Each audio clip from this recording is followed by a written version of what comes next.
بسم اللہ الرحمن الرحیم۔ السلام علیکم رحمۃ اللہ وبرکاتہ۔ صحیح مسلم کی حدیث کے مطابق حضور اکرم صلی اللہ علیہ وآلہ وسلم کا فرمان ہے کہ جان لو کہ دجال نہ شام کے سمندر میں ہے اور نہ ہی یمن کے سمندر میں، وہ مشرق میں ہے۔ ہم جانتے ہیں کہ قیامت کے نزدیک پیدا ہونے والے فتنوں میں سب سے خطرناک فتنہ دجال کا ہوگا، جو فرمان نبوی کے مطابق کہیں پر قید ہے اور قیامت کے قریب نکل کر مدینہ یعنی یثرب کی طرف رخ کرے گا، لیکن وہ وہاں پر پہنچ نہیں پائے گا۔ دجال کی آمد اور اس کا خروج احادیث سے ثابت ہوتا ہے۔ اس کے آنے سے جو تباہی و بربادی آئے گی اور کون لوگ اس کے ساتھی ہوں گے، اس کے بارے میں بھی متعدد روایات موجود ہیں۔ دجالی تہذیب و تمدن کیا ہے اور اسے کیسے فروغ دیا جا رہا ہے، اس پر بھی بات کریں گے۔ دجال کا مسکن اس وقت کہاں ہے؟ اس بارے میں کہا جا رہا ہے کہ وہ پاکستان کے ایک مقام استولا پر موجود ہے۔ استولا کہاں پر ہے اور اس کے بارے میں یہ کیوں کہا جا رہا ہے کہ دجال یہاں موجود ہے؟ آپ کو اس کی وجوہات بتائیں گے۔ دجال اور ہندوؤں کی کالا ماتا دیوی کا آپس میں کیا تعلق ہے؟ رولنگ اسٹون میوزک برانڈ کیا ہے اور اس کا دجال سے کیا تعلق ہے؟ آج کی ویڈیو ایک منفرد اور معلوماتی ویڈیو ہے، اس لیے آپ سے گزارش ہے کہ ویڈیو کو آخر تک ضرور دیکھیے گا۔ ناظرین، اسلامی اصطلاح میں دجال سے مراد جھوٹا مسیح الدجال ہے، جو قیامت کی اہم نشانیوں میں سے ایک ہے۔ وہ آخری زمانے میں ظاہر ہوگا اور نبوت اور خدائی کا دعویٰ کرے گا۔ حضرت ابو امامہ رضی اللہ عنہ فرماتے ہیں کہ نبی کریم صلی اللہ علیہ وآلہ وسلم نے ہم کو خطبہ دیا اور ایک لمبی تقریر فرمائی، اس میں دجال کا حال بھی بیان کیا۔ آپ صلی اللہ تعالی علیہ وآلہ وسلم نے فرمایا، جب سے اللہ تعالیٰ نے اولاد آدم کو پیدا کیا ہے، اس وقت سے اب تک دجال کے فتنے سے بڑھ کر کوئی فتنہ پیدا نہیں فرمایا۔ تمام انبیاء اپنی امتوں کو دجال سے خوف دلاتے رہے ہیں، چونکہ تمام انبیاء علیہ السلام کے آخر میں ہوں اور تم بھی آخری امت ہو، اس لیے دجال تم ہی لوگوں میں پیدا ہوگا۔ اگر وہ میری زندگی میں ظاہر ہو جاتا تو میں تم سب کی جانب سے اس کا مقابلہ کرتا، لیکن چونکہ وہ میرے بعد ظاہر ہوگا، اس لیے ہر شخص اپنے نفس کی جانب سے اپنا بچاؤ کر لے گا۔ اللہ میری جانب سے اس کا محافظ ہوگا۔ سنو، دجال شام و عراق کے مابین مقام خلا سے ہوگا اور اپنے دائیں بائیں ملکوں میں فساد پھیلائے گا۔ اللہ کے بندو، ایمان پر ثابت قدم رہنا۔ میں تم کو اس کی وہ حالت سناتا ہوں جو مجھ سے پہلے کسی نے بھی بیان نہیں کی۔ پہلے تو وہ نبوت کا دعویٰ کرے گا، تو پھر کہے گا میں خدا ہوں، نعوذ باللہ۔ تم مرنے سے پہلے خدا کو دیکھ نہیں سکتے، پھر دجال کیسے خدا ہوا؟ اس کے علاوہ وہ کانا ہوگا، تمہارا رب کانا نہیں ہے۔ اس کی پیشانی پر کاف فے رے لکھا ہوگا، جسے ہر مومن عالم ہو یا جاہل سب پڑھ لیں گے۔ حضور نبی کریم صلی اللہ علیہ وآلہ وسلم نے فرمایا، پس جب دجال ویرانے پر سے گزرے گا تو اس حکم دے گا کہ اپنے خزانے نکال، تو اس کے خزانے اس کی ایسی اتباع کریں گے جیسے شہد کی مکھیاں اپنے سردار کی اتباع کرتی ہیں۔ مشکات ترمذی جلد 2۔ اور اس کے ساتھ جنت اور دوزخ بھی ہوگی، لیکن حقیقت میں وہ جنت دوزخ ہوگی اور جو دوزخ جنت ہوگی۔ تو جو شخص اس کی دوزخ میں ڈالا جائے گا، اسے چاہیے کہ سورہ کہف کی ابتدائی آیات پڑھے، تو وہ دوزخ اس کے لیے ایسا ہی باغ ہو جائے گی جیسے ابراہیم علیہ السلام پر ہوئی تھی۔ اس کا ایک فتنہ یہ بھی ہوگا کہ وہ ایک دیہاتی سے کہے گا کہ اگر میں تیرے ماں باپ کو زندہ کر دوں تو کیا تو مجھے خدا مانے گا؟ وہ کہے گا ہاں۔ تو دو شیطان اس کے ماں باپ کی صورت بن کر آئیں گے اور اس سے کہیں گے کہ بیٹا اس کی اطاعت کرو، یہ تیرا رب ہے۔ اور ایک فتنہ یہ ہے کہ ایک شخص کو مار کر اور چیر کر اس کے 2 ٹکڑے کر دے گا اور کہے گا دیکھو میں اس بندے کو اب ملاتا ہوں، تو کیا اس کے بعد بھی میرے علاوہ کوئی دوسرے خدا کو مانو گے؟ خدا تعالیٰ اس دجال کا فتنہ پورا کرنے کے لیے اسے دوبارہ زندہ کر دے گا۔ دجال اس سے پوچھے گا تیرا رب کون ہے؟ تو وہ کہے گا میرا رب اللہ ہے اور تو خدا کا دشمن دجال ہے۔ خدا کی قسم اب تو مجھے تیرے دجال ہونے کا پورا یقین ہو گیا۔ اور دجال کا ایک فتنہ یہ بھی ہوگا کہ پس دجال آسمان کو حکم کرے گا تو مہ برسائے گا اور زمین کو حکم دے گا تو وہ سبزہ اگائے گی، اور اس روز چڑھنے والے جانور خوب موٹے موٹے تازے ہوں گے، کوکھیں بھری ہوئی تھن دودھ سے لبریز ہوں گے۔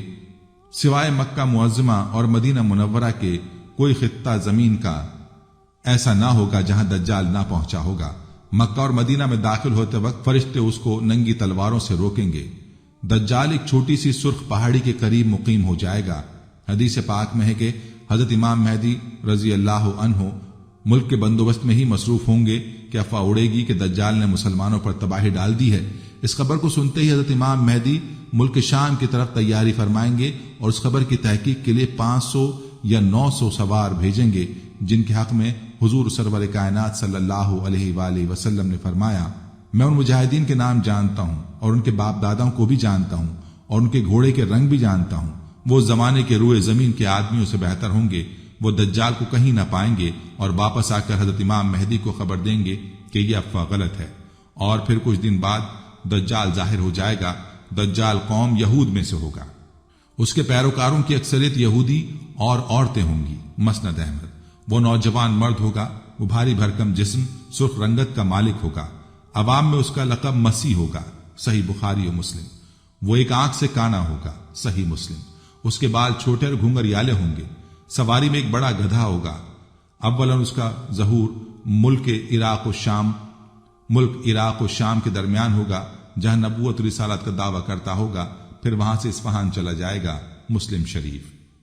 یہاں اس کے ہمراہ 70,000 یہودی ہوں گے۔ یہیں سے خدائی کا دعویٰ کر کے چاروں طرف فساد برپا کرے گا اور زمین کے اکثر مقامات پر گشت کر کے لوگوں سے اپنے آپ کو خدا منوائے گا۔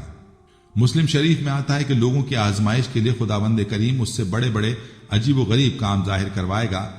آخر اس میں مردوں کو زندہ کرنے کی قوت ختم ہو جائے گی اور وہاں سے وہ ملک شام کی طرف روانہ ہو جائے گا۔ اس کے وہاں جانے سے پہلے حضرت امام مہدی دمشق آ چکے ہوں گے اور دجال کے ساتھ جنگ کرنے کی تیاری کی، یعنی ترتیب فوج اور جنگی سامان تقسیم کریں گے۔ اور ایک دن لوگ نماز کی تیاری میں ہوں گے کہ حضرت عیسیٰ علیہ السلام 2 فرشتوں کے کاندھوں پر تکیہ کیے آسمان سے دمشق کی جامع مسجد کے مشرقی مینار پر جلوہ افروز ہوں گے اور حضرت امام مہدی سے ملاقات فرمائیں گے۔ صحیح مسلم۔ اور امام مہدی نہایت انکساری اور خوش خلقی کے ساتھ آپ سے پیش آئیں گے۔ مسلم شریف۔ اور فرمائیں گے، یا نبی اللہ امامت کیجیے۔ حضرت عیسیٰ علیہ السلام ارشاد فرمائیں گے، امامت تم ہی کرو، کیونکہ یہ عزت اسی امت کو خدا نے دی ہے۔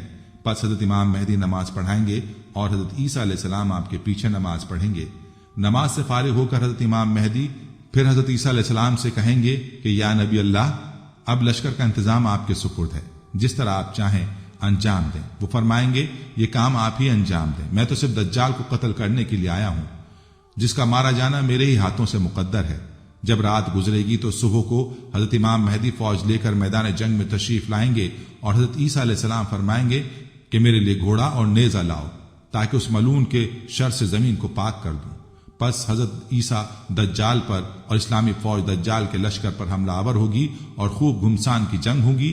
اس وقت دم عیسوی میں یہ خاصیت ہوگی کہ جہاں تک آپ کی نظر جائے گی وہاں تک ہی دم عیسوی مار کرے گی۔ مسلم شریف۔ اور جس کافر تک آپ کا سانس پہنچے گا تو وہ وہیں نیست و نابود ہو جایا کرے گا۔ دجال آپ کے مقابلے سے بھاگے گا، آپ اس کا تعاقب کریں گے اور مقام لد میں جا لیں گے اور نیزے سے اس کا کام تمام کر کے لوگوں پر اس کی ہلاکت کا اظہار کریں گے۔ کہتے ہیں کہ اگر حضرت عیسیٰ علیہ السلام اس کو قتل نہ بھی کرتے تو بھی وہ آپ کے سانس سے اس طرح پگھل جاتا جیسے نمک پانی میں۔ اسلامی فوج دجال کے لشکر کے قتل و غارت کرنے میں مشغول ہو جائے گی اور ان یہودیوں کو جو دجال کے لشکر میں ہوں گے ان کو اس وقت کوئی چیز پناہ نہ دے گی، یہاں تک کہ اگر شام کے وقت کسی پتھر یا درخت کی آڑ میں ان میں سے کوئی چھپا ہوگا تو وہ درخت اور پتھر بھی آواز دے گا، اے خدا کے بندو، اس یہودی کو پکڑو اور اس کو قتل کرو، مگر درخت غرقد پناہ دے کر چھپائے رکھے گا۔ زمین پر دجال کے شر و فساد کا زمانہ 40 روز تک رہے گا۔ ترمذی۔ جن میں ایک دن 1 سال کے برابر، ایک دن 1 مہینے کے برابر، ایک دن 1 ہفتے کے برابر، باقی دن عام دنوں کے برابر ہوں گے۔ دجال کا فتنہ ختم ہونے کے بعد حضرت امام مہدی رضی اللہ عنہ اور حضرت عیسیٰ علیہ السلام جن شہروں میں دجال نے فساد پھیلا رکھا تھا دورہ فرمائیں گے۔ دجال سے تکلیف اٹھائے ہوئے لوگوں کو خدا کے ہاں اجر عظیم ملنے کی خوشخبری دے کر دلاسا و تسلی دیں گے اور اپنے انعام و اکرام سے ان کے دنیاوی نقصانات کی تلافی کریں گے۔ ناظرین، دجال کا خروج تو ہو کر رہے گا، لیکن وہ کس جگہ پر موجود ہے اس کے بارے میں 4 مختلف احادیث موجود ہیں، جیسے کہ وہ شام اور عراق کے درمیان ایک راستے پر نمودار ہوگا، خوز و کرمان خراسان کی طرف کے علاقے، اصفہان کے مقام پر، یہودیہ پر۔ تاہم احادیث کی روشنی میں کسی خاص جگہ کو دجال کے ظہور کے لیے مختص نہیں کیا گیا۔ جیسے ماہ رمضان کی شب قدر کی رات کا خاص تعین نہیں کیا گیا۔ البتہ احادیث کی روشنی میں 4 مقامات میں بظاہر تضاد معلوم ہونے کی صورت میں اس کے بارے میں یوں بیان کیا جا سکتا ہے کہ دجال کا خروج سب سے پہلے شام اور عراق کے درمیان کی گھاٹی سے ہوگا، مگر اس وقت اس کی شہرت نہ ہوگی۔ اس کے آوان و انصار مددگار یہودیہ گاؤں میں اس کے منتظر ہوں گے۔ وہ وہاں جائے گا اور ان کو ساتھ لے کر پہلا پڑاؤ خور و کرمان میں کرے گا، پھر مسلمانوں کے خلاف اس کا خروج خراسان سے ہوگا۔ اب سوال یہ پیدا ہوتا ہے کہ اصل میں دجال کہاں ہے؟ یہ بات دلچسپی سے خالی نہیں کہ خود اسی حدیث شریف میں جس میں دجال کے موجودہ مقام کا تذکرہ ہے، یہ حدیث تمیم داری کے نام سے جانی جاتی ہے۔ ذکر ہے کہ آپ صلی اللہ علیہ وسلم کی پیشگوئی کی تصدیق آپ صلی اللہ علیہ وآلہ وسلم کی حیات مبارکہ میں ہی ہو گئی تھی، جس پر آپ نے خوشی و مسرت کا اظہار فرمایا۔ جب رسول اللہ صلی اللہ علیہ وآلہ وسلم نماز پڑھ چکے تو وہ ممبر پر تشریف فرما ہوئے اور مسکراتے ہوئے فرمایا، تمام لوگ اپنی جگہ بیٹھے رہیں۔ پھر فرمایا، جانتے ہو میں نے تمہیں کیوں جمع کیا ہے؟ لوگوں نے کہا، اللہ اور اس کا رسول بہتر جانتے ہیں۔ آپ صلی اللہ علیہ وآلہ وسلم نے فرمایا، اللہ کی قسم میں نے تمہیں نہ تو کسی چیز کا شوق دلانے کے لیے جمع کیا ہے اور نہ کسی چیز سے ڈرانے دھمکانے کے لیے اکٹھا کیا ہے، بلکہ میں نے تمہیں یہ بتانے کے لیے جمع کیا ہے کہ تمیم داری پہلے عیسائی تھا، وہ آیا، اس نے بیعت کی اور اسلام میں داخل ہو گیا۔ اس نے مجھے ایسا واقعہ سنایا جو ان باتوں سے تعلق رکھتا ہے جو میں تمہیں دجال کے بارے میں بتایا کرتا ہوں۔ اس نے مجھے بتایا کہ وہ لخم اور جزام قبیلے کے 30 آدمیوں کے ہمراہ ایک بحری جہاز میں سمندر کے سفر پر روانہ ہوا۔ سمندر کی لہریں مہینہ بھر انہیں ادھر ادھر دھکیلتی رہیں، یہاں تک کہ وہ ایک جزیرے میں پہنچ گئے۔ اس وقت سورج غروب ہو رہا تھا۔ وہ ایک چھوٹی کشتی میں بیٹھ کر جزیرے میں داخل ہوئے۔ جب وہ جزیرے میں داخل ہوئے تو انہیں ایک جانور نما مخلوق ملا جس کے جسم پر بہت بال تھے۔ بالوں کی کثرت کی وجہ سے انہیں اس کے آگے پیچھے کچھ پتہ نہیں چل رہا تھا۔ انہوں نے کہا، تیرا ستیہ ناس ہو، تو کیا چیز ہے؟ اس نے کہا، میں جساسا ہوں۔ انہوں نے پوچھا، یہ جساسا کیا چیز ہے؟ اس نے کہا، اے لوگو، خانقاہ یا مندر میں موجود اس آدمی کی طرف جاؤ، وہ تمہاری خبریں سننے کا بڑا تجسس سے انتظار کر رہا ہے۔ بیان کرنے والا بتاتا ہے، جب اس نے آدمی کا ہم سے ذکر کیا تو ہمیں خوف لاحق ہوا کہ جانور نما کہیں شیطان نہ ہو۔ پھر ہم تیزی سے چلے اور خانقاہ مندر میں داخل ہو گئے۔ وہاں ہم نے بھاری بھرکم قد کاٹ کا ایک آدمی دیکھا جس کے گھٹنوں سے ٹخنوں تک بندھی ایک لوہے کی زنجیر تھی اور اس کے ہاتھ اس کی گردن کے ساتھ بندھے ہوئے تھے۔ اس نے کہا، مجھے بیسان کے نخلستان کا حال بتاؤ۔ ہم نے کہا، اس نخلستان کے بارے میں کون سی بات پوچھنا چاہتے ہو؟ اس نے کہا، میں جاننا چاہتا ہوں کہ اس کے درختوں پر پھل آتے ہیں یا نہیں۔ ہم نے کہا، ہاں آتے ہیں۔ اس نے کہا، وہ زمانہ قریب ہے جب ان درختوں پر پھل نہیں آئیں گے۔ اس نے پوچھا، مجھے تربیہ کی جھیل کے بارے میں بتاؤ۔ ہم نے پوچھا، اس کی کون سی بات جاننا چاہتے ہو؟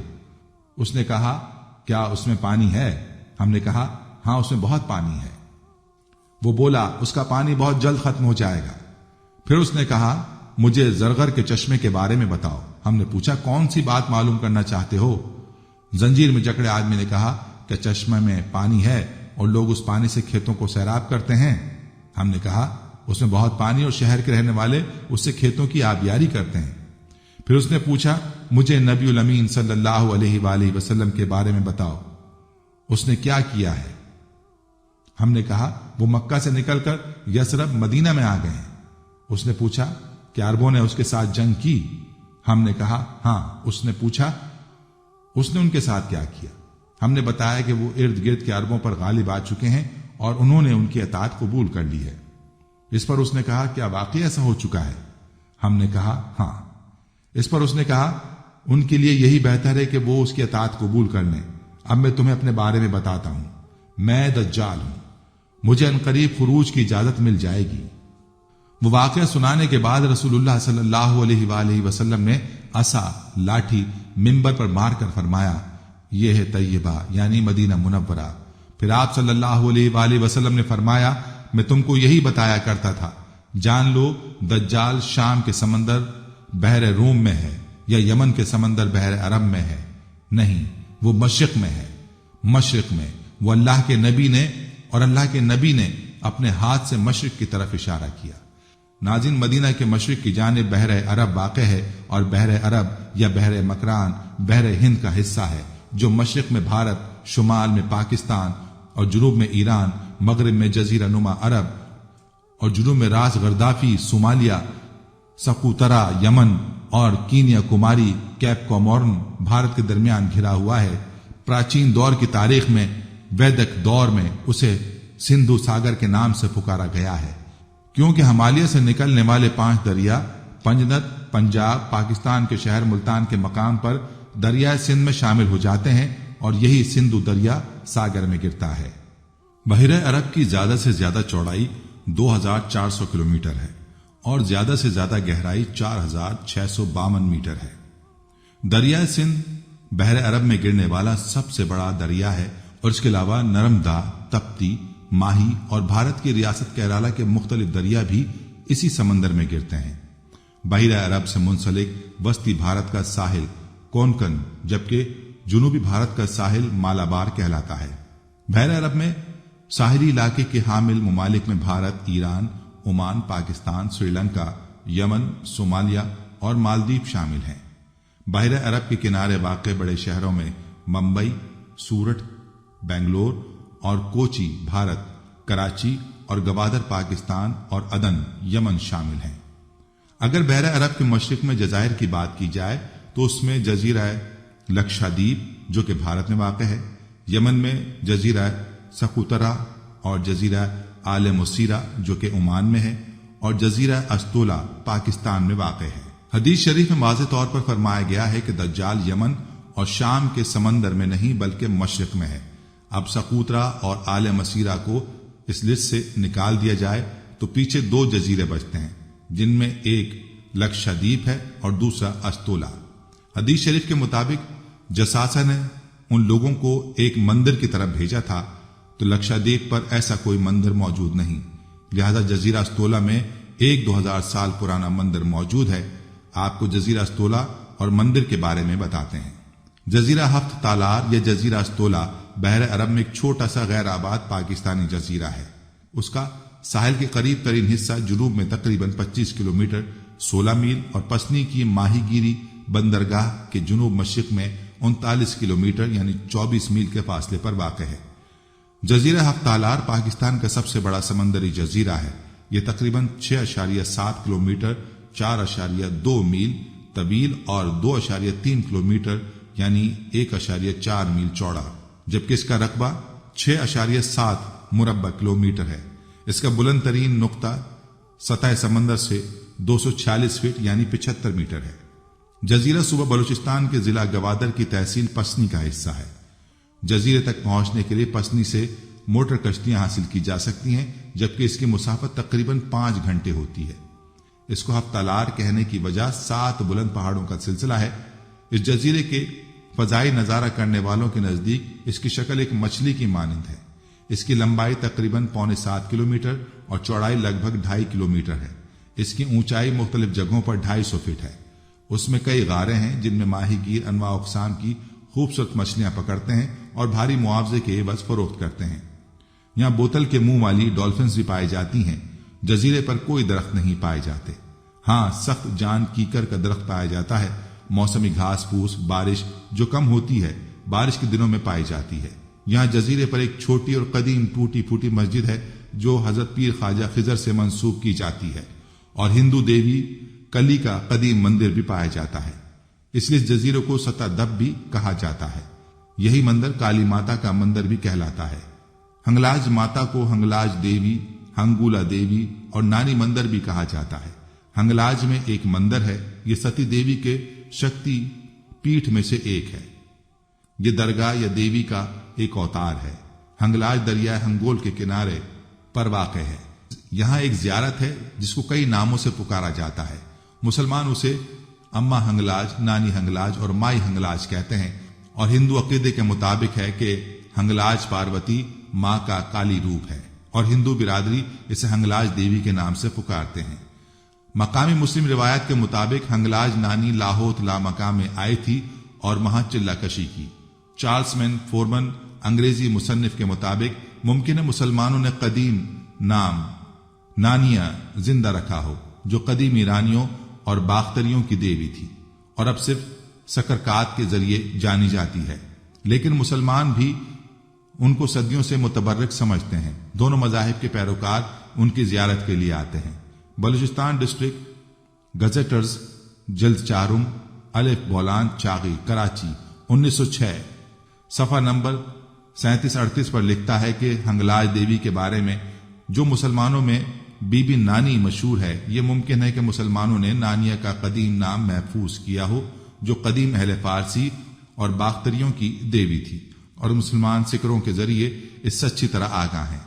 ہنگلاج کی زندہ کرامت یہ ہے کہ زائرین چشمے میں ناریل پھینکتے ہیں، جس کا ناریل ڈوب گیا اس کی مراد پوری نہیں ہوگی، اور جس کا ناریل نہیں ڈوبا اس کی مراد جلد پوری ہوگی۔ جب سے ہندو برادری نے ہنگلاج مزار کے قریب اپنی عبادت گاہ تعمیر کی ہے، مسلم برادری نے یہاں آنا کم کر دیا ہے۔ یہ بھی روایت ہے کہ شاہ عبداللطیف بھٹائی ہنگلاج میں ماتا کے مندر آئے تھے اور ماتا کو نانی ماں کہا تھا۔ اس دن سے مقامی مسلمان ماتا جی کو نانی ماں کے نام سے پکارتے ہیں۔ کراچی شہر کی جانب سے بلوچستان کی طرف جائیں تو جے ماتا کے نعرے سننے کو ملتے ہیں۔ اس راستے میں ہندو یاتری کالی ماتا مندر کی طرف جاتے دکھائی دیتے ہیں۔ مکران کوسٹل ہائی وے سے اتر کر کچی سڑک آتی ہے، 2 پہاڑوں کے بیچ میں سے گزرتے ہوئے وسیع میدان، اور اس میدان میں ایک ٹیلہ ہے، اس کے بالکل سامنے ایک اور ٹیلہ اور پھر وسیع میدان ہے۔ وہیں لوگ جے ماتا اور جے ماں پروتی بولتے نظر آتے ہیں۔ ان کے پاس ناریل ہوتے ہیں۔ یہاں مٹی کا ایک آتش فشاں ہے جس کو چندر گپ کہا جاتا ہے۔ اس کے سامنے والا آتش فشاں چندر گپ 2 اور کچھ فاصلے پر چندر گپ 3 ہوا کرتے تھے، جو اب ختم ہو چکے ہیں۔ جو لوگ ہندو یاتری ہوتے ہیں ان کے لیے چندر گپ پر رکنا ضروری ہے، کیونکہ یہاں رکے بغیر ماتا مندر نہیں جا سکتے۔ تقریباً 300 فٹ بلند چندر گپ ایک پر چند سال قبل ہی یاتریوں کی آسانی کے لیے سیڑھیاں بنائی گئی ہیں، لیکن اب بھی کچھ یاتری ایسے ہیں جو سیڑھیوں سے جانے کے بجائے ننگے پاؤں اس آتش فشاں سے نکلنے والی مٹی کے اوپر چل کر جاتے ہیں۔ اس آتش فشاں کے دہانے میں گیلی مٹی ہے اور اس میں گاہے بگاہے مٹی کے بلبلے بنتے ہیں، جیسے کسی نے نیچے ہلکی آنچ رکھی ہوئی ہے۔ اس کے ارد گرد بس اتنی جگہ ہے کہ ایک آدمی ایک وقت میں چل سکے، اور پھر وہ بھی بڑے توازن کے ساتھ۔ یاتری دہانی میں ناریل پھینکتے ہیں، اور کچھ تو اس کے دہانے کے گرد ایک چکر لگاتے ہیں اور کچھ 3 سے 4 اور 7 چکر لگاتے ہیں۔ اسی ٹیلے کے قریب ہنگلاج ماتا کا مندر ہے۔ اصل میں اس کو کہتے ہیں ہنگلاج ماتا مندر، لیکن یہ شکتی پتھ ہے۔ یہاں پر ستی ماں کا سر کاٹ کر گرا تھا، اسی لیے یہ مقام نہایت مقدس ہے۔ ناظرین، مہاکالی وقت اور موت کی ہندو دیوی ہے، جسے مہاکالی کی بیوی تصور کیا جاتا ہے۔ مہاکالی درگاہ پر پاروتی یا کالی کا ایک روپ ہے۔ ہنگلاج بر صغیر پاک و ہند کے ہندوؤں کے بڑے استحانوں میں سے ایک ہے، جو دریائے ہنگول کے دائیں کنارے پر کھیرتھر پہاڑی سلسلے کی ایک تنگ وادی میں واقع ہے۔ استحان تک پہنچنے کے لیے ہنگول نیشنل پارک میں سے گزرنا پڑتا ہے۔ اگر حدیث میں بیان کردہ جساسہ کو دیکھا جائے تو اس کے لمبے بالوں والی حیت اسے کالی ماتا سے ملاتی ہے، تو قیاس کیا جا سکتا ہے کہ یہی وہ مقام ہے جس کے بارے میں آپ صلی اللہ علیہ وآلہ وسلم نے فرمایا تھا کہ تمیم داری والوں کا گزر ایک ویران جزیرے پر سے ہوا تھا، جہاں ایسی ہی شکل و صورت والی مخلوق نے انہیں اندر کی جانب ایک مندر میں بھیجا تھا، اور وہاں پر دجال زنجیروں میں بندھا ہوا موجود تھا۔ کالی ابدیت کا نمائندہ بھی ہے، اس اعتبار سے یہ حیات افزا بھی ہے اور حیات کش بھی۔ اس حیثیت میں اس کا مجسمہ 4 بازوؤں والی ایک عورت کا سا بنا ہوا ہے، جس کی کنچلیاں ہیں اور ہر ایک چیز کو نگل جاتی ہے۔ یہ پھندا، تلوار اور کھوپڑی والا عصا تھامے ہوئے ہے۔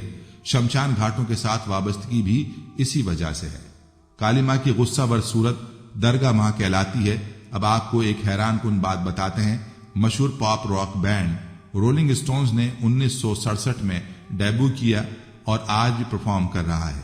یہاں تک کہ اگر آپ نے ان کا کوئی گانا نہیں سنا ہے، تب بھی ان کا مشہور نام اور لوگو اب بھی متبادل نو عمروں میں وینٹیج ٹیز کے طور پر مقبول ہیں۔ رولنگ اسٹونز نے ایک حیران کن کیریئر کا آغاز کیا اور اسے اب تک کے سب سے زیادہ با اثر مشہور راک بینڈز میں سے ایک سمجھا جاتا ہے۔ اپنے بے باک اور جرأت مندانہ لوگوں کی مدد سے وہ اپنے بینڈ کو کمرشلائز کرنے میں کامیاب ہو گئے۔ اسے ٹی شرٹس، ہوڈیز، پوسٹرز، نائل، سی ڈیز، لباس، ٹوپیاں اور بہت کچھ شامل ہیں۔ ان کے بڑے پیمانے پر مشہور لوگوں نے بہت سے دوسرے فنکاروں کو متاثر کیا وہ پھیلی ہوئی زبان کے ساتھ اپنے لیے ان لوگوں کی نقل تیار کریں۔ اصل لوگوں کا مقصد باغیانہ تھا جو تیز سرخ رنگ کے ساتھ موجود تھا، جس علامت میں تشدد اور توجہ ہے۔ اس کا مقصد جنسی اور سماجی اصولوں کو آگے بڑھانا اور ان کے انارکی، عصبیت اور طاقت کے پیغام کو تیز کرنا تھا۔ یہ لوگو رولنگ اسٹونز نے کالی ماتا کی تصویروں میں موجود سرخ اور باہر کی طرف لٹکی زبان سے متاثر ہو کر رکھا گیا۔ موجودہ دور میں بھی رولنگ اسٹونز سب سے زیادہ آمدنی کمانے والے بینڈز کے طور پر جانا جاتا ہے، تو اس سے یہ قیاس بھی کیا جا سکتا ہے کہ پوری دنیا میں میوزک اور جنسی بیراروی کے پیچھے بھی دجالی قوتیں کار فرما ہیں، کیونکہ دجال موسیقی کا دلدادہ ہوگا۔ یہ تو ہم جانتے ہیں کہ دجال کافر ہے اور اس کے سارے اعمال و افعال کافروں والے ہی ہوں گے۔ دوسری طرف یہ بھی حقیقت ہے کہ دجال صدیوں سے موجود ہے اور جب بھی ظاہر ہوگا برائی کے ساتھ ہی ظاہر ہوگا۔ علماء کرام نے دجال کے خروج سے قبل جو نشانیاں بتلائی ہیں ان کے مطابق گھروں میں ناچ گانا عام ہو جائے گا۔ آج کل ڈش، ٹی وی، وی سی آر، کمپیوٹرز اور موبائل کے ذریعے سب ہو رہا ہے۔ اونچے اونچے اور پختہ گھروں کی تعمیر خواہش ہوگی۔ آج کل غریب سے غریب تر لوگوں کے بھی پکے مکان سب کے سامنے ہیں۔ پانی کی قلت پاکستان میں دجال کی آمد سے قبل سب سے بڑی نشانی کے ظہور میں ہمیں پانی کی قلت کی شکل میں نظر آ رہا ہے۔ دجال کے خروج کے بعد اس کی حیران کن طاقتوں کے بارے میں علماء کرام کی مختلف آراء ہیں، مگر قابل غور اور دلچسپ بات یہ ہے کہ قدرت کی جانب سے اس کو عطا کی گئی طاقتوں کے حوالے سے یہودی قوم بڑی تیزی کے ساتھ تجربات میں مصروف ہے۔ روایات میں ہے کہ وہ بارش برسانے پر قدرت رکھتا ہوگا۔ مصنوعی بارش برسانے کا تجربہ کیا جا چکا ہے۔ بتایا جاتا ہے کہ وہ زمین کو تہ و بالا کرنے کی قدرت رکھتا ہوگا۔ الاسکا میں لگائے گئے پروگرام ہارپ کو کون نہیں جانتا، جس کے ذریعے دنیا میں کہیں بھی مصنوعی طور پر زلزلے، سیلاب اور سونامی لائے جا سکتے ہیں۔ قیامت کی نشانیوں کے مطابق دجال کو حضرت عیسیٰ علیہ السلام فلسطین کے علاقے لد میں قتل کریں گے۔ یہودی اس مقام پر اپنے مسیحا کو فرار کروانے کے لیے ایئرپورٹ تیار کروا چکے ہیں، جہاں دنیا کا انتہائی تیز رفتار طیارہ موجود ہے جس پر KFIR درج ہے۔ واضح ہے کہ دجال کے ماتھے پر بھی کاف فے رے تحریر ہوگا۔ قیامت کی ایک نشانی میں یہودیوں کو پناہ دینے والے درخت غرقت کا بھی ذکر ہے۔ آخری جنگ میں جب یہودی مسلمانوں سے چھپنے کے لیے پتھروں، درختوں کی اوٹ لیں گے تو سوائے غرقت کے تمام چیزیں مسلمانوں کو اپنے پیچھے چھپے ہوئے یہودیوں کی موجودگی کا پتہ دیں گی، اور معروف ملکی اور غیر ملکی ویب سائٹس کے مطابق یہودی غرقت کے باغات تیزی سے لگا رہے ہیں۔ قابل غور بات یہ ہے کہ احادیث کے حوالوں کو سچا مانتے ہوئے یہودی بڑی تیزی سے اپنے مسیحا دجال کے استقبال کے لیے تیاریوں میں مصروف ہیں، تاہم مسلمان خواب خرگوش کے مزے لوٹ رہے ہیں۔ ہماری دینی روایت میں دجال کا ایک شخصی کردار اور تصور پیش کیا گیا ہے۔ وہ ایک آنکھ سے کانا، بدصورت اور کریہ شخص کا حامل ہوگا۔ ہر قسم کے وسائل رزق اور وسائل زندگی اس کے قبضہ قدرت میں ہوں گے۔ وہ جس کو چاہے گا مالا مال کرے گا اور اپنے مخالفین کو وسائل رزق سے محروم کر کے بھوک و پیاس میں مبتلا کرے گا۔ آلات مزامیر یعنی گانے بجانے کے آلات کے ذریعے وہ موسیقی کو عام کرے گا اور موسیقی ہی کے ذریعے اوریانی اور فحاشی کو فروغ دے گا۔ الحاظ القیاس یعنی اگر ہم دجال کے شخصی تصور کو ذرا وسیع کر کے موجودہ دور کے غالب کار فرما اور بالادست قوتوں پر نظر کریں تو ہمیں محسوس ہوگا اور یقینی طور پر ہم دیکھیں گے کہ ہم اس وقت دجالی تہذیب و تمدن کے دور میں رہ رہے ہیں۔ دجال کی نمائندہ قوتیں اس وقت اس غالب دجالی تہذیب کی علم بردار ہیں۔ اگر اس وقت امریکہ اور یورپی یونین پر مشتمل ترقی یافتہ ملکوں کی قوت و طاقت اور غلبے کا جائزہ لیں تو آپ کے سامنے دجال کی پوری تصویر بالکل واضح اور نمایاں ہو جائے گی۔ اور ان غالب قوتوں کے ہاتھ میں اس وقت پوری دنیا کی باغیں ہیں۔ یہ قوتیں پوری دنیا کو اپنے احکام و ہدایت کے مطابق چلا رہی ہیں۔ رزق اور زندگی کے تمام وسائل ان کے قبضہ قدرت میں ہیں۔ دنیا کو مالی بحران کا شکار کرنا ان کے بائیں ہاتھ کا کام ہے۔ کسی کے بارے میں ذرا سے اختلاف کو محسوس کر کے یہ ان کی کرنسی کی ویلیو ایک دم گرا دیتے ہیں۔ ان کے ذرائع مبادلہ کے ذخائر کی کمی کا پروپیگنڈا کر کے ان کے سر پر دیوالیہ ہونے کی تلوار لٹکا دیتے ہیں۔ سارے بین الاقوامی مالیاتی ادارے، ورلڈ بینک، IMF اور ایشین ڈیولپمنٹ بینک ان کے کنٹرول میں ہیں۔ کسی ملک پر دباؤ ڈالنے کے لیے ان کی معیشت کو ان اداروں کے ذریعے کنٹرول کر کے ان کی پوری معاشی ڈھانچے کو ایک دم منہدم کر دیتے ہیں۔ ان کی کرنسی دنیا بھر کے کاروبار اور معیشت پر چھائی ہوئی اور خرید و فروخت کا واحد ذریعہ ہے۔ حالانکہ یہ حقیقت دنیا پر آشکار ہو چکی ہے کہ ان ڈالروں کے بدلے سونے کے ذخائر ان کے پاس نہیں، بلکہ یہ دن رات اپنے پرنٹنگ پریس میں ڈالر چھاپ کر پوری دنیا میں پھیلا دیتے ہیں، یوں اپنے کاغذ کی بے جان پرزوں کے بدلے دوسرے ممالک کے تیل اور دیگر معدنی ذرائع حاصل کرتے ہیں۔ خبروں میں یہ بات سامنے آ چکی ہے کہ چائنا اور جرمنی، جن کے پاس ڈالرز کا بہت بڑا ذخیرہ ہے، نے جب امریکہ سے ان ڈالروں کے عوض سونے کا مطالبہ کیا تو امریکہ نے خاموشی کے ساتھ انکار کر کے چپ سادھ لی۔ لیکن چونکہ یہ اپنے جدید ترین مہلک اور خطرناک اسلحے کے ذریعے ایک یونی سپر پاور ہے، اس لیے دنیا اس کھلے دھوکے اور فریب دہی کو مجبوری کے ساتھ برداشت کر رہی ہے۔ یہ دجالی طاقت جو ہر جگہ ملکوں کو آپس میں ایک دوسرے کے ساتھ لڑا کر دوہرا فائدہ حاصل کرتی ہے، ایک تو اپنا اسلحہ بیچ کر مال کماتی ہے، اپنے ہاتھ صنعتوں کو چلا کر بے روزگاری پر قابو پاتی ہے، اور دوسری طرف ان متحرک ملکوں پر اپنا اثر و رسوخ قائم کر کے ان کی قومی خود مختاری کو پامال کرتی ہے۔ یہ طاغوتی قوت غیر مسلم ممالک کے ساتھ ایک قسم کا سلوک کرتی ہے، اور مسلمان ملکوں کے ساتھ اس کی پالیسی بالکل مختلف اور الگ نوعیت کی ہوتی ہے۔ مثلاً سالہ سال سے کیوبا، ایک چھوٹا سا ملک، اس کے بالکل قریب پڑوس میں ہے۔ اس چھوٹے سے ملک نے فیڈرل کاسترو کی قیادت میں نظام سرمایہ داری سے بغاوت کر کے انفرادی ملکیت کو تحویل میں لے کر سوشلزم کا نظام جاری کیا۔ فیڈرل کاسترو کے مرنے کے بعد وہاں سوشلسٹ نظام جاری ہے، لیکن امریکہ ظاہری گیدڑ بھپکیوں کے سوا اس کے خلاف کوئی عملی کارروائی نہ کر سکا یا نہیں کرنا چاہتا۔ اسی طرح اس عالمی طاغوتی دجالی قوت کو شمالی کوریا کی ایٹمی تجربات اور میزائل بنانے پر بظاہر اعتراض ہے، لیکن یہ اس کے خلاف کوئی عملی اقدام نہیں کرنا چاہتا۔ اور جب عالم اسلام کے دو ملکوں عراق اور لیبیا کے بارے میں اس کو معلوم ہوا کہ یہ دو مسلمان ممالک نیوکلیئر پلانٹ لگا رہے ہیں، تو عراق کے ایٹمی پلانٹ کو اسرائیل کے ذریعے تباہ کر دیا، لیبیا کو اقتصادی اور دیگر قسم کی پابندیاں لگا کر مجبور کر دیا کہ وہ ایٹمی منصوبے سے دستبردار ہو جائے، اور پھر امریکہ نے اس کے ایٹمی پلانٹ اور اس کے پرزوں کو بحری جہازوں میں لاد کر امریکہ پہنچا دیا۔ اس سے یہ حقیقت سامنے آتی کہ دجالی طاقتوں اور تہذیب کو اصل خطرہ مسلمانوں سے ہے۔ انہیں دجالی طاقتوں نے دوسری جنگ عظیم کے بعد ترکی جیسی عظیم مملکت اور مسلمانوں کی مذہبی عقیدت کے مرکز خلافت کو ختم کر کے ترکی کو 20 حصوں میں تقسیم کر دیا، اور ایک عظیم مسلم قوت کو قومیت کا فتنہ پھیلا کر شام، عراق، سعودی عرب، مصر، اردن اور اسرائیل میں تقسیم کر دیا۔ یہ چھوٹی چھوٹی وسائل سے مالا مال لیکن قوت و طاقت سے تہی دامن ریاستوں کو پنپنے نہیں دیتی ہیں۔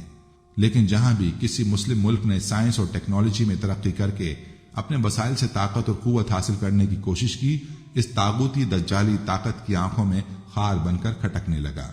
یہ دجالی تہذیب اور اس کے کرتا دھرتا قوتیں پوری دنیا میں منظم اور سائنٹیفک طریقوں سے عریانی و فحاشی کو فروغ دے رہی ہیں۔ دنیا بھر کے ذرائع ابلاغ ان کے قبضے میں ہیں۔ ان کی خبر رساں اور ابلاغی ایجنسیاں دنیا بھر کے اخبارات اور الیکٹرانک میڈیا کو اپنے منصوبے کے مطابق خبریں، تجزیے اور اعداد و شمار فراہم کرتی ہیں، اور اس کی بنیاد پر یہ دیگر ملکوں کو خصوصاً مسلمانوں کے دین، عقائد اور مراکز عقیدت کو نشانہ بنا کر امت مسلمہ کے قوت و طاقت کا اندازہ لگاتی رہتی ہیں۔ ان کے حربے اور ہتھ کنڈے سے بے شمار بے حساب اور انتہائی پراسرار ہوتے ہیں۔ ان کو معلوم ہوتا ہے کہ کون سے مسلمان ملک میں ان کے مسلط کردہ ایجنٹوں کی قیادت و سیاست کو خطرہ ہے، تو یہ فوراً اپنے دوسرے پسندیدہ ایجنٹ کے لیے فضار راہ ہموار کرتے ہیں اور اس کی امیج بلڈنگ پروپیگنڈے کے ذریعے کرتے ہیں، اور اسلام پسندوں کے اقتدار میں آنے کے خطرے کا سدباب کرتے ہیں۔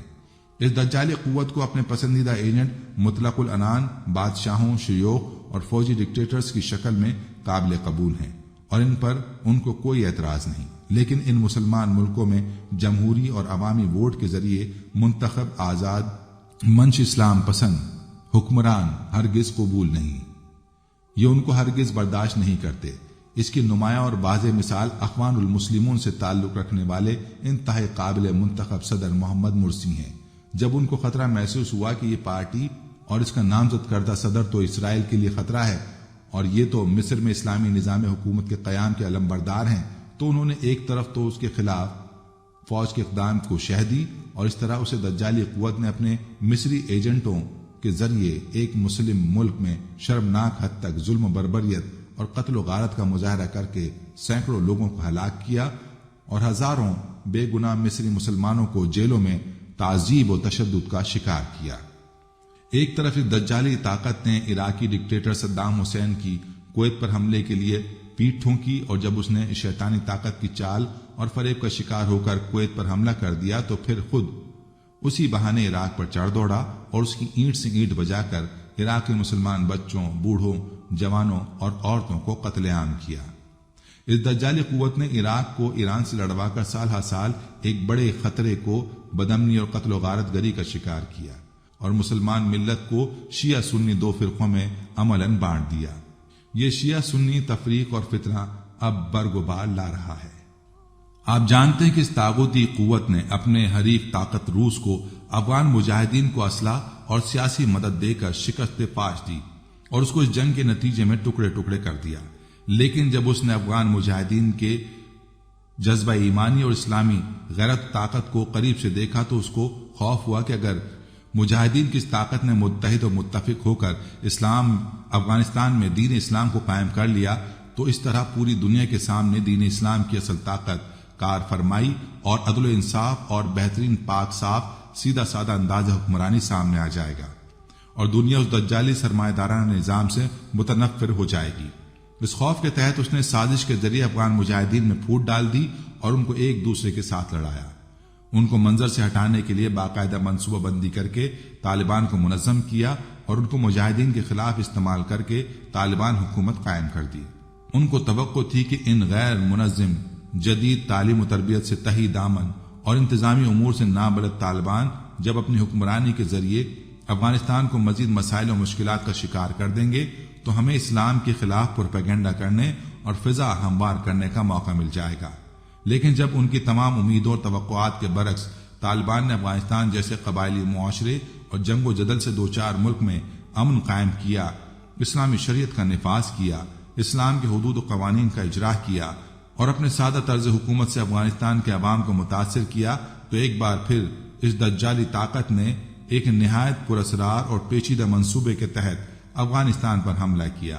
حالانکہ 9/11 کے واقعے میں افغانستان کا کوئی شہری ملوث نہیں تھا، لیکن ان کے لیے تو بہرحال طالبان کی اسلامی حکومت کا قیام ہی سوہان روح بنا ہوا تھا، لہذا اس نے بلا جواز افغانستان پر حملہ کر دیا اور 17 سال تک اس نے افغانستان میں آتشی بارود کا کھیل کھیلا۔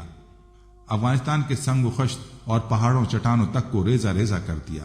ان 17 سالوں کے دوران میں افغان مسلم عوام کے بوڑھوں، بچوں، خواتین اور نوجوانوں کو نہایت بے دردی اور شقاوت قلبی سے ظلم و ستم کا شکار کیا، لیکن ہر فرعون را موسیٰ والی بات سامنے آئی، اور وہ نہتے کمزور، بے یار و مددگار طالبان مجاہدین نے اپنی قوت ایمانی اور جذبہ جہاد سے 17 سال تک اس مست دجالی ہاتھی کا مقابلہ کیا اور مزاحمت و مدافعت کی نئی تاریخ رقم کی۔ جب یہ دجالی طاقت زخموں سے چور ہو کر صلح کی میز پر بیٹھ کر مذاکرات کے لیے آمادہ ہوئی تو دنیا کو یہ حقیقت معلوم ہوئی کہ دجال کے تمام وسائل اور طاقت کے خلاف ایک مؤثر جہادی جذبہ اسلام کی شکل میں موجود ہے۔ اگر اس مسلم امہ کی راہ کو کریدا گیا تو ایسی ایسی چنگاریاں اس کے اندر سے نکلیں گی کہ دجال کی تمام قوتوں اور طاقتوں اور وسائل کو خس و خاشاک کی طرح خاکستر کر دیں گی۔ بالکل اسی طرح جس طرح روایات کے مطابق حضرت عیسیٰ علیہ السلام جامع دمشق کے مینار پر آسمان سے اتریں گے، دجال کے ساتھ جہاد کریں گے اور اس خانہ دجال کا قتل کریں گے، سور کو ذبح کریں گے اور یہودی سازشوں کا قلع کما دنیا سے ہو جائے گا۔ ہر پتھر، درخت اور جھاڑی پکار اٹھے گی کہ میرے پیچھے یہ یہودی چھپا ہے۔ اے مسلمان مرد مجاہد، اس کو قتل کر اور پھر دنیا سے دجالی تہذیب و تمدن کا خاتمہ ہو جائے گا۔ دین حنیف اسلام کا نفاذ ہو کر دنیا میں ایک بار پھر امن و امان اور اخوت و محبت کا گہوارہ بن جائے گا، کیونکہ دین اسلام ہی سلامتی اور امن کا دین ہے۔ اسلام کے علاوہ جو بھی نظام دنیا میں قائم ہوگا اس کے ذریعے بدامنی، فتنہ و فساد کو فروغ ملے گا۔ ناظرین، ایلومیناتی ایک سیکرٹ سوسائٹی کا نام ہے جس کی بنیاد ایڈم نے 1 مئی 1776 میں جرمنی کے شہر میں رکھی۔ یہ لوگ اعلانیہ لوسیفر شیطان کی پوجا کرتے ہیں اور اسے خدا مانتے ہیں۔ مغرب اور امریکہ میں یہ تنظیم، اس کے اہداف اور مقاصد اب کسی سے ڈھکے چھپے نہیں رہے۔ مغربی میڈیا کے ساتھ ساتھ ہمارے ذرائع ابلاغ میں بھی یہ بات مشہور ہے کہ سابق امریکی صدور جمی کارٹر، بش جونیئر اور سینئر سمیت بڑے بڑے سیاستدان راک فیلر اور روتھ چائلڈ جیسے دنیا کے سب سے بڑے سرمایہ دار اور بینکرز ایلومناتی کے ممبرز رہے ہیں اور ہیں۔ دنیا میں یہ بات مانی جا رہی ہے کہ ایلومناتی اور فری میسنز دنیا میں دجال کی عالمی حکومت کے قیام کے لیے کوشاں ہیں۔ اس خیال کو تقویت اس بات سے بھی ملتی ہے کہ ایلومناتی اور فری میسن تنظیموں کا سمبل دجال کی ایک آنکھ والا اہرام ہے، جس کا عکس امریکی ڈالر پر بھی واضح طور پر دیکھا جا سکتا ہے۔ اسلام جو تعلیمات ہمیں دیتا ہے اس میں قرب قیامت میں دجال کی آمد کا ذکر موجود ہے۔ وہ شیطان کا ہی دوسرا روپ ہوگا جو خود کو خدا کہلوائے گا، اور جو لوگ اسے خدا مانیں گے انہیں دنیا میں عزت، دولت، شہرت اور سب کچھ ملے گا، لیکن جو لوگ اس کا انکار کریں گے ان کے لیے دھرتی تنگ ہو جائے گی۔ آج بین الاقوامی میڈیا کے تھرو یہ بات سامنے آ رہی ہے کہ دنیا میں کئی لوگ دولت، شہرت اور کامیابی کے لیے ایلومناتی کے ممبرز بنتے ہیں۔ ان میں اداکار، گلوکار، صحافی بھی شامل ہیں، اور کئی ایسے سیاستدان بھی جو الیکشن جیت کر میدان سیاست میں نام کمانا چاہتے ہیں۔ اسلام کی تعلیمات کے مطابق دجال کا فتنہ اتنا بڑا ہے کہ اس سے ہر پیغمبر اور رسول نے پناہ مانگی ہے اور اپنے پیروکاروں کو ڈرایا ہے، شاید اس لیے کہ شیطان اس فتنے کو اس قدر فریب، دجل اور مکر کی مختلف چالوں کے ذریعے پھیلائے گا کہ لوگوں کو اندازہ ہی نہیں ہو پائے گا کہ وہ دجال کے فتنے کا شکار ہو گئے ہیں۔ مثال کے طور پر بحیثیت مسلمان ہم اپنے دل میں ایلومناتی اور فری میسن سے شدید نفرت اور کراہیت اس لیے محسوس کرتے ہیں کہ وہ شیطان کے پیروکار ہیں اور دنیا پر شیطانی تہذیب اور عالمی دجالی حکومت کا راستہ ہموار کر رہے ہیں، لیکن دوسری طرف وہی کام ہم ذرا دوسرے ڈھنگ سے کر رہے ہیں۔ ایلومناتی شیطان کی پوجا کرتے ہیں اور اس سے مدد حاصل کرتے ہیں۔ سکھ اپنے گرو کی قبر پر سجدہ کرتے ہیں، اور ہندو دیوی دیوتاؤں کے بت جا کر ان کی پوجا کرتے ہیں، وہ بھی اس کو روحانیت ہی کہتے ہیں، بلکہ انڈیا تو خود کو روحانیت کا سب سے بڑا گڑھ سمجھتا ہے، حتیٰ کہ انڈیا کے پرچم میں موجود چکر روحانیت ہی کا سمبل ہے۔ یہی چکر بھارتی کھلاڑیوں کی وردیوں پر بھی سینے پر نظر آتا ہے۔ سکھوں کے نزدیک رب ان کی روحانی ہستی یعنی گرو کی شکل میں موجود ہے، جبکہ ہندوؤں کے نزدیک دیوی دیوتا اس کی شکتیاں، روحانی قوتیں ہیں جو ایشور خدا ہی کے روپ میں ہیں، جبکہ خود اللہ کہتا ہے نہیں پکارتے یہ لوگ اللہ کے سوا مگر دیویوں کو، اور وہ نہیں پکارتے کسی کو سوائے سرکش شیطان کے۔ شیطان نے قسم کھائی تھی کہ جس آدم کو سجدہ نہ کرنے کی وجہ سے وہ ذلیل ہوا ہے اس سے بھی وہ ذلیل اور رسوا کر کے چھوڑے گا، یعنی اپنے در پر سجدہ کروا کے چھوڑے گا۔ چنانچہ شیطان نے بنی آدم کے لیے اپنا جال مختلف عنوانوں سے پھیلا رکھا ہے، اور حقیقت میں اصل دجل تو ہے بھی یہی کہ لوگ جسے اپنی روحانیت سمجھ رہے ہیں۔ انسانوں کی کثیر تعداد آج اس فتنہ دجال میں پھنس کر شیطان کی اس قسم کو پورا کر رہی ہے، مگر انہیں اس کا احساس نہیں، کیونکہ دجل کا کمال ہی یہ ہے کہ لوگ اسے روحانیت ہی سمجھ رہے ہیں، حالانکہ روح ایک پاکیزہ شے ہے جو انسان کا تعلق غیر اللہ سے توڑ کر اللہ سے جوڑتی ہے، کیونکہ انسان کے اندر روح ہی ایسی چیز ہے جو اللہ کو جانتی بھی ہے اور پہچانتی بھی ہے، کیونکہ ہر انسان کی روح اس کے عہد کی گواہی ہے جو اس نے ازل میں اپنے رب سے کیا ہے۔ اور جب آپ صلی اللہ علیہ وآلہ وسلم کے رب نے اولاد آدم کی پشتوں سے ان کی اولادوں کو نکالا اور ران کو ان کے نفوس پر گواہ بنا کر اقرار لیا کہ کیا میں تمہارا رب نہیں ہوں، تو سب نے جواب دیا کیوں نہیں، ہم سب گواہ ہیں۔ یہ عہد اس لیے لیا تھا تاکہ تم لوگ قیامت کے دن یوں نہ کہو کہ ہم تو محض اس لیے بے خبر تھے، یا یوں کہو کہ پہل شرک ہمارے بڑوں نے کیا اور ہم ان کے بعد ان کی نسل میں پیدا ہوئے، سو کیا ان غلط راہ والوں کے فعل پر تو ہمیں ہلاکت میں ڈال دے گا۔ سورہ اعراف۔ ایلومناتی اور فری میسن تنظیمیں انہی شیطانی قوتوں سے رہنمائی لیتی ہیں، اور دنیا بھر سے لوگ محض دولت، شہرت اور اقتدار کے لیے ان کے چنگل میں پھنس کر دجال کا راستہ ہموار کرتے ہیں۔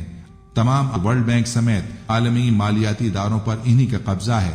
دنیا بھر کے حکمران انہی کی ڈکٹیشن پر پالیسیاں بنا کر دجال کے ایجنڈے کو آگے بڑھا رہے ہیں۔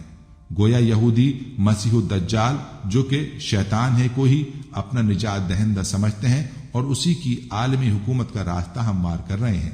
گویا ہر طرف دجال کا غلبہ بڑھ رہا ہے، اگر کوئی کسر رہ گئی ہے تو صرف دجال کے ظاہر ہونے کی ہے۔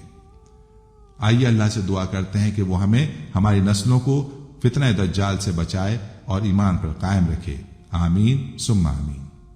ناظرین، یہ تھی ہماری آج کی ویڈیو۔ امید ہے کہ آپ کو ہماری آج کی یہ ویڈیو پسند آئی ہوگی۔ اگر آپ کو ہماری آج کی ویڈیو پسند آئی ہے تو تو آپ سے گزارش ہے کہ اسے لائک کریں اور اپنے پیاروں اور دوستوں کے ساتھ بھی ضرور شیئر کریں۔ کمنٹس میں آپ ہمیں بتائیں کہ آپ اور کن موضوعات پر ویڈیو دیکھنا چاہتے ہیں۔ اس کے ساتھ ساتھ آپ کمنٹس میں ہم سے سوالات بھی پوچھ سکتے ہیں، لیکن یہ سب کرنے سے پہلے ہمارے چینل کو سبسکرائب کر لیں اور بیل کے بٹن کو بھی پریس کر لیں تاکہ ہماری آنے والی مزید معلوماتی ویڈیوز کا نوٹیفیکیشن آپ کو بر وقت مل سکے اور آپ علم کے اس خزانے سے مستفید ہو سکیں۔ اب ملاقات ہوگی آنے والی ویڈیو میں، تب تک کے لیے خدا آپ کا حامی و ناصر ہو، آمین فی امان اللہ۔ آخر میں پیارے دوستو، ہم نے ہر ویڈیو کے اختتام پر ایک دعا کا سلسلہ شروع کیا ہوا ہے۔ جو بھی اس دعا میں شامل ہوگا، میرا یہ دعویٰ ہے کہ اللہ کریم اس کی تقدیر کو بدل دے گا۔ پہلے میرے تمام ساتھی، مائیں، بہنیں سب مل کر میرے ساتھ درود شریف پڑھ لیں اور کثرت کے ساتھ کمنٹس میں آمین لکھیں۔ اللہ اس آمین کو لکھنے کی برکت سے آپ کی اور میری تقدیر بدل دے گا۔ درود ابراہیمی پڑھ لیں۔ اللہم صلی علی محمد وعلی آل محمد کما صلیت علی ابراہیم وعلی آل ابراہیم انک حمید مجید۔ اللہم بارک علی محمد وعلی آل محمد کما بارکت علی ابراہیم وعلی آل ابراہیم انک حمید مجید۔ اے اللہ، ہم تیرے گناہگار بندے، ہم تیرے خطا کار بندے، ہم تیرے عاجز بندے تیری پاکی بیان کرتے ہیں اور تیرے آگے دعا کے لیے ہاتھ پھیلاتے ہیں۔ ہماری خطاؤں کو معاف فرما، ہمارے گناہوں کو معاف فرما۔ اے اللہ، ہم اپنے اگلے پچھلے صغیرہ کبیرہ، چھوٹے بڑے سبھی گناہوں، خطاؤں اور نافرمانیوں کی تجھ سے معافی مانگتے ہیں۔ اے اللہ، اے رب العزت، ہم اپنے گناہوں سے توبہ کرتے ہیں، ہماری توبہ قبول کر لے۔ اے پاک پروردگار، ہم سب کو سچا اور پکا مسلمان بنا دے، ہم سب کو اسلام پر استقامت نصیب فرما دے، ہمیں کامل اور پختہ ایمان والا بنا۔ اے پاک پروردگار، تمام مسلمانوں کو خواب غفلت سے بیدار کر دے۔ اے اللہ، ہمارے دین اسلام کی حفاظت فرما، مسلمانوں کو دین و دنیا میں عزت عطا فرما۔ اے عرش مولا کے مالک، اے حکمت والے، اے کائنات کے رب، ہمارے دلوں کو گمراہ ہونے سے بچا، جس طرح سے پہلی قومیں گمراہ ہوئی ہیں اور جس طرح سے پہلی قوموں نے اپنے انبیاء کی نافرمانی کی ہے۔ اے اللہ، تو ہمیں ایسی نافرمانی سے بچا۔ اے اللہ، تو ہمیں ان عذابوں سے بچا جو تو نے پچھلی قوموں پر نازل کیے ہیں۔ اے اللہ، تو ہمیں ان تمام گناہوں سے بچا جن گناہوں میں پچھلی قومیں مبتلا ہوئی ہیں۔ اے مولا کریم، تو ہماری حفاظت فرما ہر اس فعل سے جو تیری ناراضگی اور تیرے غضب کا سبب بنا۔ اے اللہ، ہماری زندگی کو اپنی چاہت کے مطابق ڈھال دے، ہمیں صرف اور صرف نیکی کی توفیق عطا فرما، ہم نیکی کی باتوں کو سننے والے بن جائیں اور ان پر عمل کرنے والے بن جائیں، اور نیکی کی باتوں کو پھیلانے کی ہمیں توفیق عطا فرما۔ اے اللہ، یہ دور فتنے کا دور ہے، امت کے اندر ہر طرح کے گناہ پائے جاتے ہیں، تو ہمارے حال پر رحم فرما اور ہمیں گناہوں سے بچنے کی توفیق عطا فرما۔ اے اللہ، تو کریم ہے، تو رحیم ہے، تو رحمان ہے، تو غفور الرحیم ہے، تو ہمارے گزشتہ گناہوں کو معاف فرما دے اور آئندہ کے لیے ہمیں گناہوں سے بچنے کی توفیق عطا فرما۔ اے اللہ، ہمارے تن من، ہمارے دل کو، دماغ کو، روح کو، جسم کو پاکیزہ بنا دے، ہمارے دلوں پر لگے زنگ کو، ہمارے دلوں پر جمی گندگی اور میل کو اپنی رحمت سے دھو ڈال۔ اے اللہ، ہمیں اپنے عذاب اور رسوائی سے بچا۔ اے پاک پروردگار، تمام مسلمانوں کی افلاس، سستی اور غفلت سے حفاظت فرما۔ یا اللہ، اسلام کا بول بالا فرما، اسلام کا جھنڈا بلند فرما۔ اے اللہ، کل امت محمدیہ کو حشر کی رسوائی سے پناہ عنایت فرما۔ اے اللہ، ہم سے راضی ہو جا، ہمیں شیطان اور نفس کے شر سے بچا۔ اے پاک پروردگار، ہمارے قدموں کو صراط مستقیم پر قائم رہنے والا بنا دے، ہم پر اپنی خاص رحمت نازل فرما اور اپنے قہر و غضب سے بچا لے۔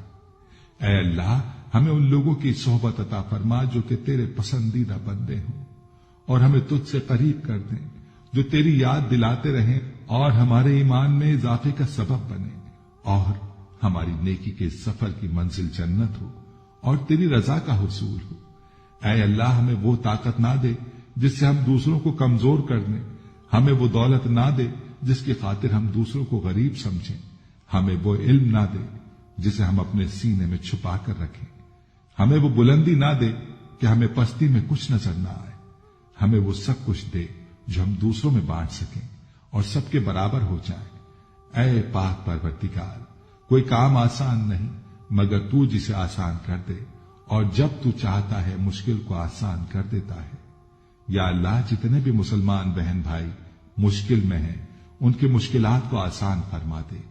یا اللہ، ہمیں کبھی بھی کسی بھی حالات میں مشکلوں اور پریشانیوں میں، خوشیوں میں، راحتوں میں کبھی بھی اکیلا مت چھوڑنا۔ اے پاک پروردگار، ہماری کوشش یہی ہے کہ ہم نیکی کی بات کو پھیلائیں تاکہ تمام انسان ان گناہوں سے خود کو بچا سکیں جن گناہوں کی وجہ سے گزشتہ قوموں پر عذاب نازل ہوئے۔ اے مولا کریم، نیکی کی ان باتوں کو پھیلانے میں تو ہماری مدد و نصرت فرما اور ہمیں نیکی کی باتوں کو پھیلانے کی توفیق عطا فرما۔ اے اللہ، نیکی کی باتوں کو پھیلانے کی ہماری اس کوشش کو قبول فرما اور ہماری اس کاوش کو ہماری نجات کا ذریعہ بنا۔ یا اللہ، ہماری ان تمام حاجات کو، ہماری ان تمام دعاؤں کو جو ہمارے لبوں سے ادا ہوئیں یا جو ہمارے دلوں میں ہیں، اپنے حضور شرف قبولیت عطا فرما۔ ہمیں اپنے در سے خالی ہاتھ نہ لوٹانا، ہماری جھولی کو بھر دینا۔ اے تمام جہانوں کے مالک، دنیا سے رخصت ہوتے وقت ہماری زبان پر کلمہ طیبہ جاری فرمانا اور قیامت کے دن ہمیں اپنے عرش کے سائے میں جگہ عطا فرمانا۔ آمین آمین آمین یا رب العالمین۔